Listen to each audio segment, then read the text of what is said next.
대한민국 성인 7분 가운데 1명이 당뇨를 앓고 있다. 이게 사실입니까? 네, 사실입니다. 네? 최근에는 또 조사를 해보니까 6명 중에 1명이다 이런 이야기가 나올 정도로 굉장히 많고요. 그리고 그 합병증이 있는 상태로 진단되는 경우도 많이 있는데 그때까지 자기가 당뇨병이 있는지를 모르는 사람이 또 한 3분의 1 정도 될 정도로 아까 소리 없이 찾아온다고 말씀하셨는데 예. 굉장히 그 문제가 되고 있는 질병입니다.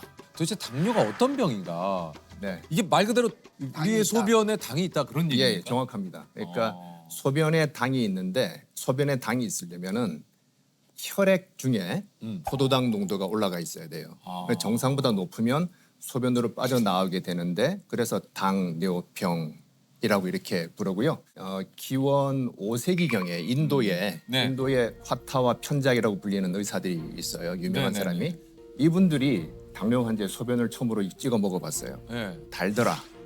그래서 당뇨병이라는 말이 생겼거든요. 그분들이 찍어 먹어보면서 예, 예. 실제로 변이 좀 달다. 소변이. 소변이. 네. 변이 아니고. 변을 찍어 먹기는 큰 용기가 소변이. 필요해. 작은 변이. 당뇨병도 하나의 병이 아니라 1형 당뇨병, 2형 당뇨병, 임신성 당뇨병, 특이형 당뇨병 이렇게 네 가지로 구분을 하고 있습니다. 당뇨병도 이렇게 여러 가지가 좀 있네요. 예, 여러 가지가 있습니다. 아니 그렇다면 이게 저 당뇨의 증상들 어떤 네. 게 좀 있습니까? 증상은 굉장히 다양한데요. 이 혈액 중에 포도당 농도가 높으면 소변으로 빠져나오는데 예. 포도당은 물귀신 같은 그런 게 있어요. 혼자는 못 나가고 물을 끌고 나갑니다. 그러면 소변량이 많아지고요. 소변을 자주 보지요. 그리고 먹었는데 소변으로 나가버리니까 허기지죠. 허기지죠. 자꾸 먹으려고 그러고.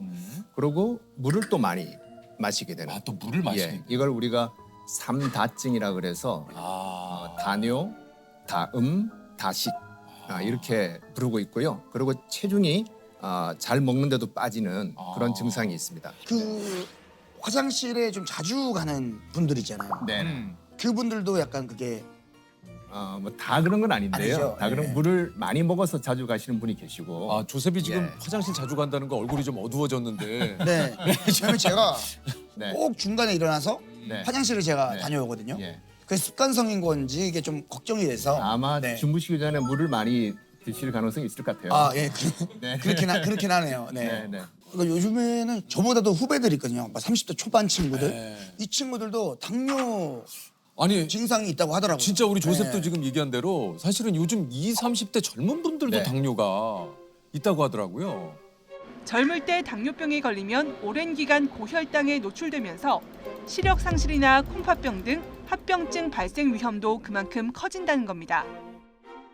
예, 과거에는 성인병이라 그래서 네. 되게 40, 50대에 생기는 맞아요, 병이라고 맞아요. 했는데 요즘은 20대, 30대, 그 10대에서도 이제 소아당뇨. 당뇨가 생기는데 진짜요. 2030의 당뇨병은 최근에 아주 급증을 하고 있습니다. 그래서 20대는 40% 정도 과거 10년 전보다 증가됐다. 그리고 30대는 과거 10년 전에 비해서 한 30% 정도 증가되었다고 하기 때문에 큰 문제가 되고 있습니다. 이게 특히 당뇨가 무서운 게 또 합병증. 맞아요. 맞아요. 이게 어떤 합병증이 있습니까? 제일 대표적인 것이 눈, 망막에 이제 실핏줄이 터진다든지 해서 눈이 잘 보이지 않게 되거나 실명하게 되는 경우가 있고요. 그다음에 콩팥, 콩팥에 문제가 생겨서 이제 투석을 하거나 신장 이식을 받아야 되는 그런 일도 잘 생기고 신경의 합병증이 생기는 수가 있고요. 그 외에 심혈관 질환이라 불리는 그 심장에 있는 관상동맥 질환, 그 뇌혈관 질환, 그리고 말초동맥 질환 이런 합병증들이 잘 생깁니다.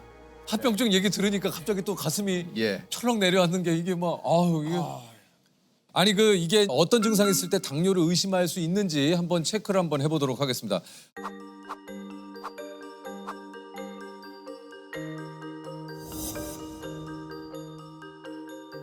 한번 우리 보시는 시청자 여러분들께서도 한번 같이 한번 체크를 한번 해보시죠. 예, 일단 첫 번째로 아까 선생님도 얘기하셨지만 이제 목이 자주 마른다. 예. 두 번째 항상 나른하고 의욕이 없다. 예. 세 번째 많이 먹어도 공복감이 생긴다. 그러니까 이게 계속 허기진다는 얘기죠. 네, 네. 맞습니다. 그리고 네 번째 잘 먹어도 살이 빠진다. 그러니까 굉장히 많이 먹는데도 살이 빠진다. 네. 예. 그다음에 소변을 자주 본다. 몸에 부스럼이 생긴다. 눈이 침침하다. 아무 증상이 없다. 어이?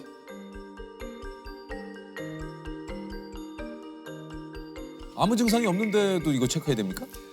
건강 검진을 많이 받으시거든요. 특히 우리나라에서는. 그렇죠, 그렇죠. 그래서 검사 결과 혈당이 높다라고 해서 찾아오시는 분들이 대부분입니다. 네. 아무 증상 없이 오시는 분들이 더 많습니다. 아, 네.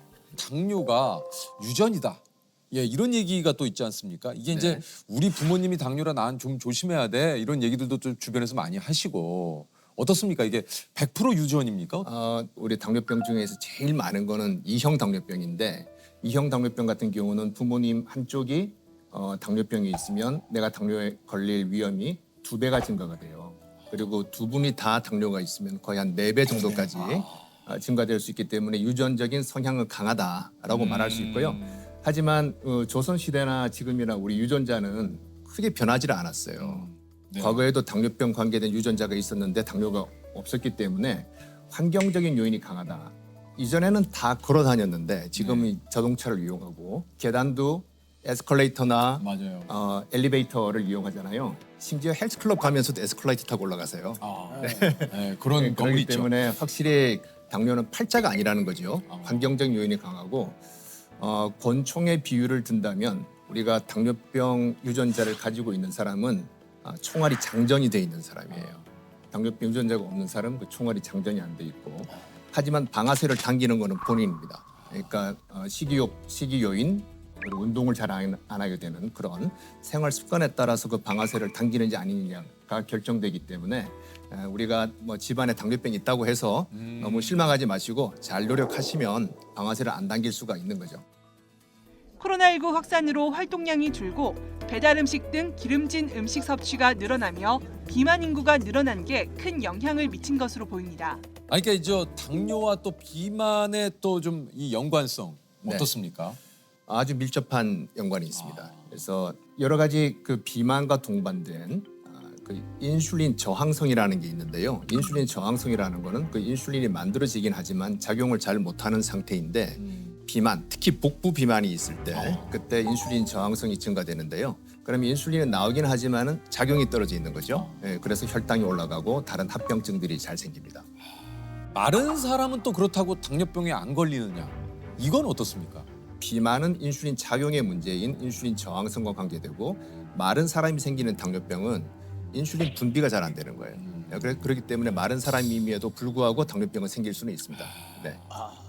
그러니까 마른 사람이라고 해서 나는 뭐 당뇨, 뭐 몸 체중 관리 잘하고 있어 해서도 이게 또 방심하면 안 되는 거군요. 네.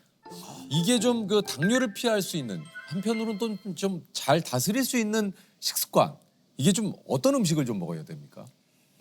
그 식이 습관에 대해서 꼭 당뇨병 환자가 아니라도 저한테 물어보시면은 3가지 정도를 이야기를 합니다. 첫 번째는 이 음식의 재료를 알 수 있는가. 그 말은 뭐냐면 가공식품 같은 경우는 뭘로 만드는지 잘 모르잖아요. 모르죠. 그런데 신선한 재료로 지금 만든 음식은 다 재료를 알 수가 있습니다. 그래서 신선한 음식을 먹자는 이야기고요. 둘째는 총천연색의 식단을 가지자. 청천연색의 식단. 예, 그러니까 미국 그 심장 학회에서는 eat more colors. 그래서 색깔을 더 많이 먹으라라고 하는데 이 그 식판에 놓여 있는 음식들의 색깔이 다양하면 골고루 먹고 있다는 거예요. 다양하게 먹어라.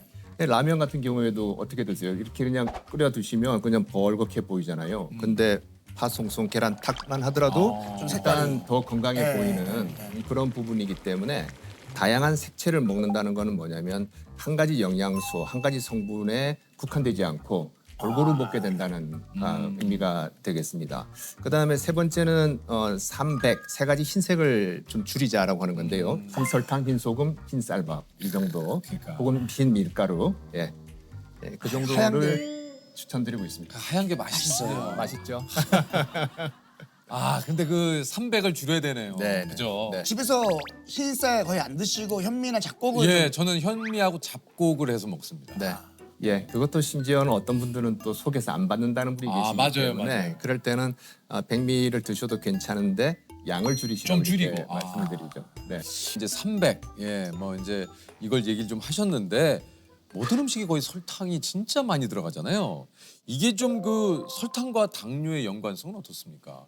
그러니까 설탕을 많이 먹어 생겼느냐 아니면은 지방을 많이 먹어 생겼느냐 하는데 설탕과 지방의 공통점이 있어요. 뭡니까? 고칼로리. 예, 고칼로리 음식 그리고 고도로 정제돼 있는 이런 그런 영양소들이기 때문에 그런 걸 많이 섭취해서 살이 찌고 인슐린 저항성이 생기고 운동까지 안 하게 되면은 당뇨병이 잘 생기죠. 네. 이게 요즘 그 제로 음료수 되게 많잖아요. 예, 맞아요. 예, 슈가 제로 재료를 이제 내세우는 그 제품들이 굉장히 많은데 요거는 좀 많이 마셔도 어떻습니까? 이게 지장이 없는 겁니까?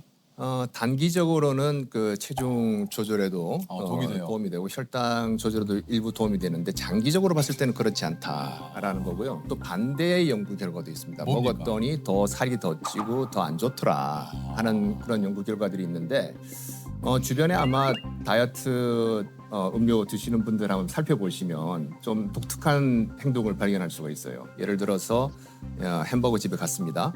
콜라를 제로 칼로리로 달라고 하면서 패티 하나 추가요. 치즈 추가요. 프라이 하나, 프렌치 프라이 하나 추가요. 이렇게 되기 때문에 나는 이만큼 노력했으니까 보상을 받아야 돼. 이런 생각을 해서 다른 걸로 그런지 채우는 거군요. 포테이토에 치즈 뿌려가지고. 예.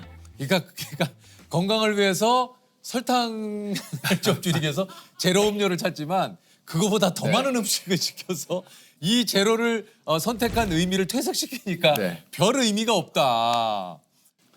그러면은 이제 가끔 이제 주류, 그러니까 술을 즐기시는 분들 중에서도 네. 뭐 이런 얘기들이 있거든요. 와인은 당이 많이 들어가 있는 그 술이고 네. 상대적으로 뭐 증류주는 좀 당이 적게 들어가 있다. 네. 뭐 그런 얘기 있잖아요. 뭐 맥주. 그럼 그나마 추천하신다면 어떤 게 좀 괜찮았습니까? 술이 알코올로 돼 있잖아요. 네. 알코올은 지방 다음으로 칼로리 밀도가 높은 지방은 9kcal, 탄수화물은 4kcal인데 술은 7kcal예요. 꽤 높아요. 술이 칼로리가 그렇게 높아요? 높습니다. 그런데 영양소는 없고 칼로리만 있기 때문에 우리가 공허한 칼로리 이렇게 부르거든요. 술은 공허한 칼로리야 그러면 칼로리만 있고 영양소가 다른 영양소가 없다는 겁니다. 뭐 비타민, 미네랄 등등등 이런 게 없이 칼로리만 있다. 칼로리 폭탄이다 이렇게 보시면 되기 때문에 아니 이것도 좀 궁금합니다. 식후에 과일을 꼭 드시는 분이. 맞아요. 그게 또 위험하다는 얘기도 또 있던데. 아니 그러니까 이제 과당도 상당히 이게 어쨌든 당이기 때문에 좀 위험하다는 얘기가 네. 많은데 요거 네. 좀 어떻습니까? 뭐 과일 드시는 거는 좋은 부분인데요. 그렇죠. 근데 그 한 가지 주의해야 할 부분이 뭐냐면 과거의 과일과 지금 현재의 과일을 한번 생각해 보시면 당도가 무지하게 높아졌어요. 제가 어릴 때는 수박 설탕에 찍어 먹었던 일이 많이 있었는데 요새는 맞아. 그냥 먹어도 충분한 정도로 당도가 요즘 진짜 높잖아요. 예, 그렇게 개량이 된 거죠 품종이. 그렇기 때문에 서양에서 영양학 하시는 분들은 현대의 과일은 나무에 달려 있는 달달한 간식이다. 이런 표현도 하고 그래요. 그렇기 때문에 그 정도로. 너무 많은 양을 섭취하시는 것은 곤란하다. 그렇게 생각하고 있고요.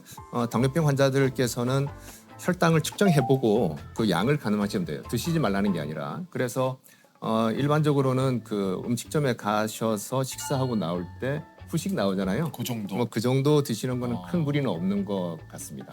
과일은 적당하게 섭취를. 그러니까 모든 게 과일이건 뭐건 과한 게 조금 문제지. 이 적당하게 섭취하는 건 좋죠. 아까 얘기했죠. 총천연세계. 과일이야말로 총천연색 아닙니까? 맞습니다. 아니, 적당하게 먹는 거 그러니까 좋아요. 이게 형 뭐가 어렵냐면 네. 적당하게 식사하시잖아요. 그렇죠. 그럼 저는 적당한 식사가 그러니까 예를 들면 제 스스로가 저는 먹다가 이제 이 정도면 좀 잘 먹은 것 같은데가 적당한 것 같은데. 그거는 물리적인 포만감이에요. 아, 예, 우리는 생화학적인 포만감을 느껴야 되는데 천천히 드시면 알아서 그만 해주는데 빨리빨리 드시면 이게 물리적으로 부풀다가 이거 안 되겠네? 그 포만감으로 멈추게 되시면 살이 많이 찝니다. 아유 어렵다. 네. 아유 너무 어렵다. 아니 근데 이제 밥을 먹는 순서만 바꿔도 이게 혈당 수치를 낮출 수 있다. 네. 생선이나 육류를 먼저 먹고 밥을 먹은 경우와 밥을 먼저 먹고 생선이나 육류를 먹게 했더니 생선이나 육류를 먼저 먹고 나서 밥을 먹은 경우에는 혈당이 덜 올라가는 겁니다. 그러니까 탄수화물 섭취를 뒤로 미루시게 되면 똑같은 음식을 먹더라도 혈당은 덜 올라갈 수가 있습니다. 아 근데 이제 우리의 식습관은 이제 밥하고 같이 이제 생선과 하고 예. 같이 먹어야 되는데. 허겁지겁 빨리 먹게 되면 그렇게 예. 되는 거라서 그 반찬을 좀 맛보시고 그다음에 천천히 이제 밥을 드시게 되면 도움되지 않을까 이게 싶습니다. 그러니까 이제 그 코스처럼 먼저 그러네요. 샐러드가 나오고. 나오고. 그러니까 혈당 수치를 천천히 올리는데 네. 탄수화물부터 먹으면 혈당 수치를 확 올려놓고 시작을 하니까. 그렇죠.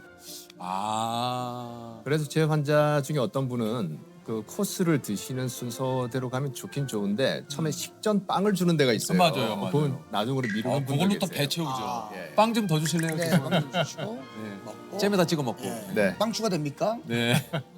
야, 근데 진짜 맛있는 게 너무 많았어. 아, 저희가 오늘 그 당뇨에 관한 속설들이 굉장히 좀 많습니다. 이게 사실은 그래서 OX로 한번 좀 요거를 한번 준비를 해봤거든요. 당뇨에 가장 안 좋은 음식은 밥, 전분, 감자, 쓰리 콤보의 카레다.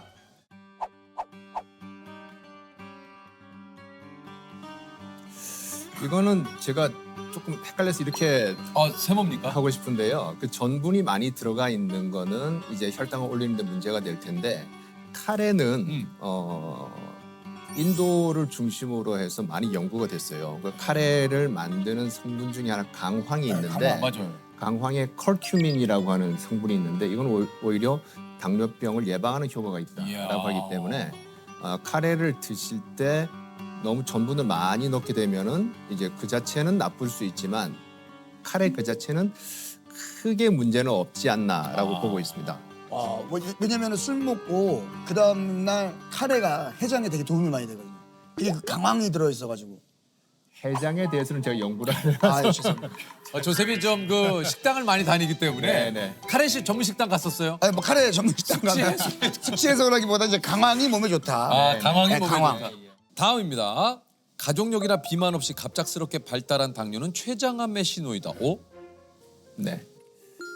예, 맞습니다. 특히 연세 드신 분들 중에서 특별히 가족력도 없고 그동안 당뇨병의 위험 신호가 없었는데 갑자기 발생한 당뇨인 경우에 아주 일부가 췌장암인 경우가 있습니다. 그래서 저희도 그런 환자분들이 왔을 때 제일 긴장을 하게 됩니다. 이게 가족력도 없고 아무 문제가 없던 분이 갑자기 당뇨가 생기면 네. 췌장은 잘 보이지도 않아가지고 이게 잘 안 그러니까요. 보입니다. 네. 숨어있기 때문에. 초음파를 대도 잘 안 보일 수 있어요. 네. 특히 비만한 분들은 이 췌장이 위장 뒤에 등 쪽에 바짝 붙어 있거든요. 그래서 초음파를 갖다 대도 잘 안 보이는 경우가 많이 있습니다. 아이고. 다음은요. 당뇨는 치매를 불러일으킨다. 네, 뭐 인과관계가 있다는 건 아니고 어떤 연관성이 있다는 건데요. 그러니까 치매가 뭐 인구 1000명당 9명 정도 생긴다면 당뇨가 있는 분들은 1000명당 10명 정도 생기는 그런 정도의 위험이라 보시면 되고요. 이 두 가지가 발병 메커니즘이 좀 비슷한 부분이 있고 그다음 또 하나는 뭐냐면 당뇨 환자들 중에서 혈당 조절을 너무 철저히 하다 보니까 저혈당이 생길 수가 있는데 그러면 우리 뇌 세포가 조금 손상을 받게 됩니다. 네, 그렇기 때문에 저희가 그 연세가 있으신 당뇨병 환자들 볼 때는 너무 철저하게 해서 저혈당이 생기는 수준까지는 가지 않는 거를 또 목표로 삼고 있습니다. 네네네.